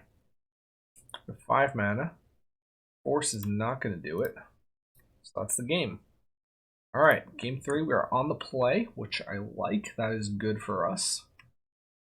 How do I feel about the cards not in my deck? I mean, the Celundi is a little bit better again on the play. Pact. I mean, Pact can shut down. Yeah, and Pact is important for like a same turn win type of thing. I also like Belcher a little bit better on the play. A little less into Grief, honestly, thinking about Turtle. Damnation, I think I'd less likely need on the play. Maybe I cut 1 Grief, honestly. Or more about the counter magic. Scolding also does nothing. Okay, so yeah, Scolding does nothing. The Marauder, it's cascading, right? Oh no, is it when it enters play, though? I need to actually look at Bloodbraid Marauder. 1 second. Okay, no, it is just proper cascade when cast. So Stern Scolding is not correct. Alright, we're gonna go like this.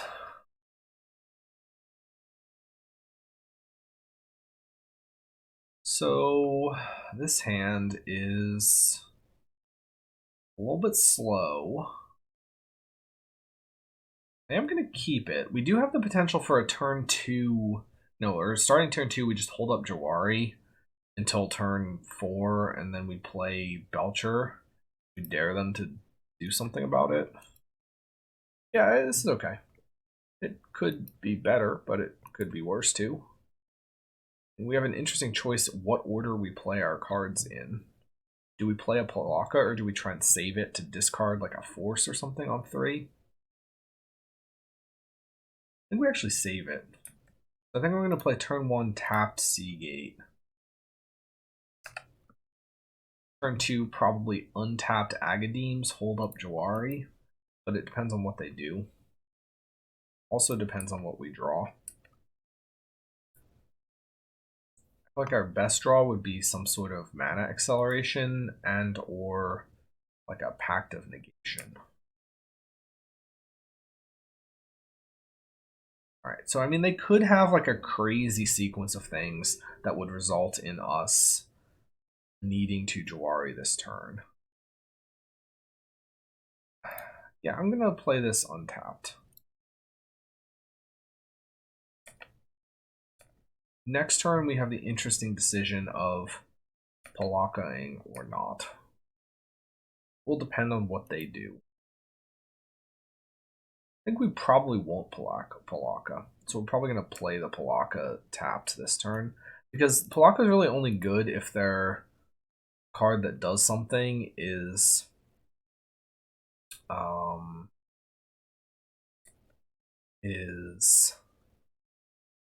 what's it called? The bounce card, the 4 mana one. It doesn't get Bloodbraid. It could get Force of Negation though. That's the other consideration. So if we draw an untapped land, maybe we do.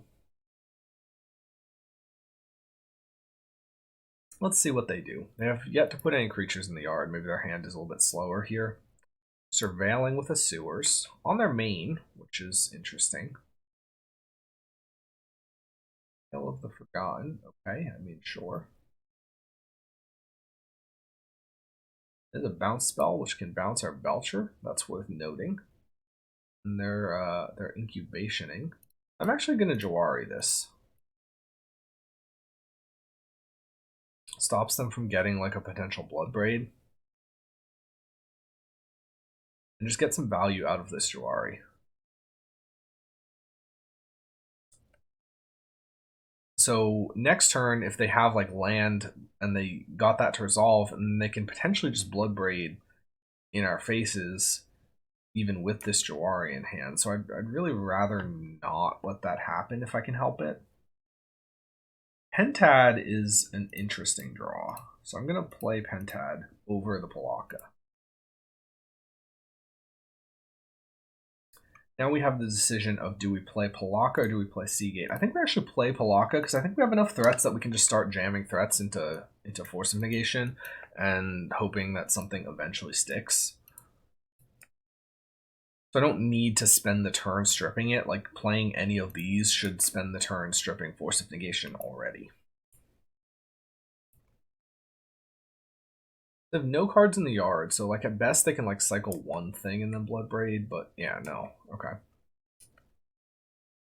Another Seagate. So the question here is, what do we go for? I think we probably go for the ring.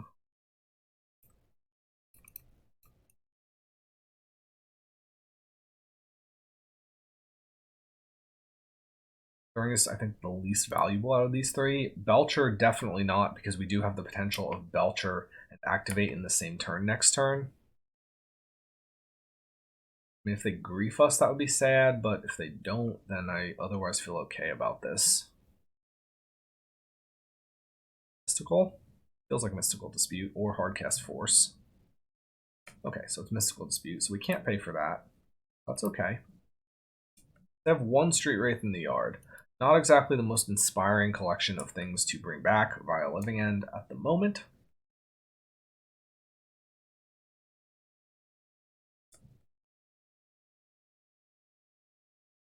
But let's see what else they have going on. Best bet would honestly be that they like tap low or tap out.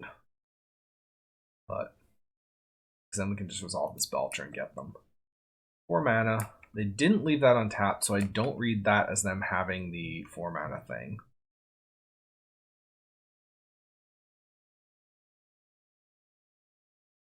I think we shock, or we bolt this into play, and then we go for a Belcher.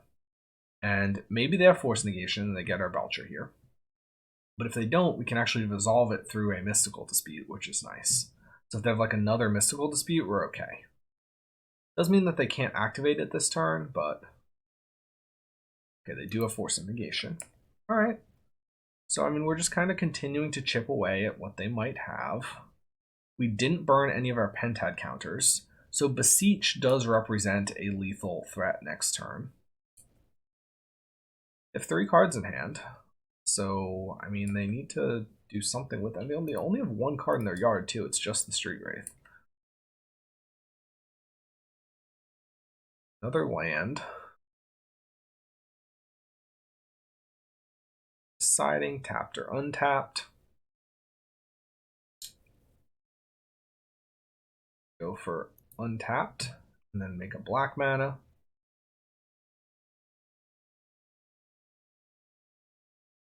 Send 8. 8 or more permanent cards in your graveyard. Okay, but oh wait, no, choose 1 or more. Okay, so look at the top 3, put 1 to your hand, and the rest into your graveyard. Sure. So they can't have the bounce this turn, which is nice.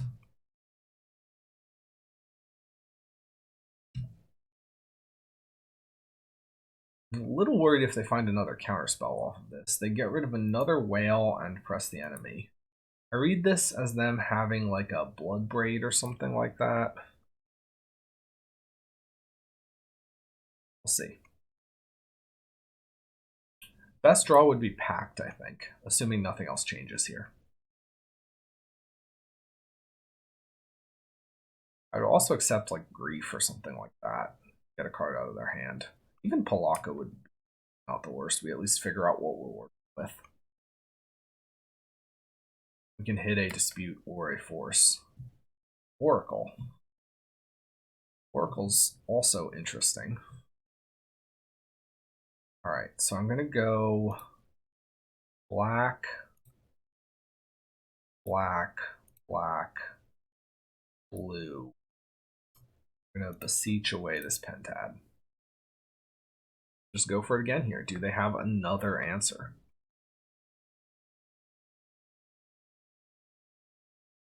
Triple answer would be pretty crazy. And they did just whale, so there's some chance that they like found one specifically. Feels like maybe they have a dispute and they're thinking about whether or not they need to use it here. If they do, we have the very interesting situation of what do we get. If we get a Belcher and leave it in play, it can potentially die. I think Selective Memory would probably be the safest. But if they just are letting us have it, then I think we get the Belcher. Or we get Selective Memory. No, but then they can get us with the Oracle. So I'm going to get the Belcher. I think they're hoping that we play a... They're hoping that we would have gone for Selective Memory there. Alright, so now we can activate right now. They could have Tidebinder. So I see... Is there any benefit to waiting, or do we just do this now?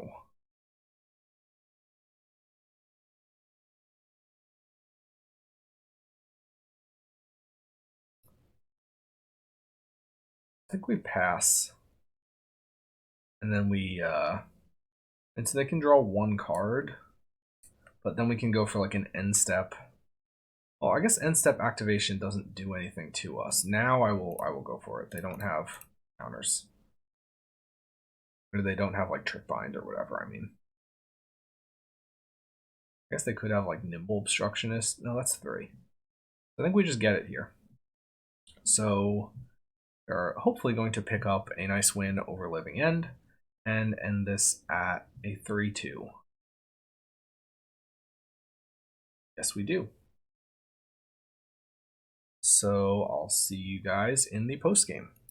Okay, let's go through the recap. So the deck felt pretty good overall, although it is definitely still a work in progress. I think it could use some more black cards in the sideboard to keep the color balance for Grief a little bit better. I think there's definitely room to tweak the interaction in the main deck. I'm not sure how necessary these spell pierces are in the main deck. Also, Preordain could probably go. I think a little bit more artifact mana to accelerate into some of the 4-drops could be helpful. But other than that, I mean, I think the possibilities are there. Deck is pretty interesting and definitely something I will be adding to the stable of things we are playing around with in Modern. Okay, so next up, I'm not actually sure yet. I have several different options I want to consider. We could be playing some more Legacy. There's some different Modern brews I've been working on involving either Greater Good or also like Lotus Field, Amulet of Vigor, Splendid Reclamation, Archdruid's Charm stuff. But I haven't really been able to string together something concrete there. There's also Pioneer. We may branch out into Pioneer. RCQ season is coming up, and I want to get some reps in. I would be playing Lotus Field in all likelihood for that. So maybe some Pioneer Lotus Field or whatever other combo decks we can find. In the meantime, thanks for watching. Stay tuned for whatever we've got next. And if you want to like, comment, subscribe, all that good stuff, that would be appreciated. It it helps the channel and everything like that. So that's great. All right, until next time, keep casting 4-drops on turn 3 with artifact mana. Yeah, Belcher, Selective Memory, Beseech, even the Ring. All right, yeah, playing this 4-drops leads to playing Thassa's Oracle, and like 75% of what we do here on this channel is cast Thassa's Oracle. So, until next time, do that. Bye.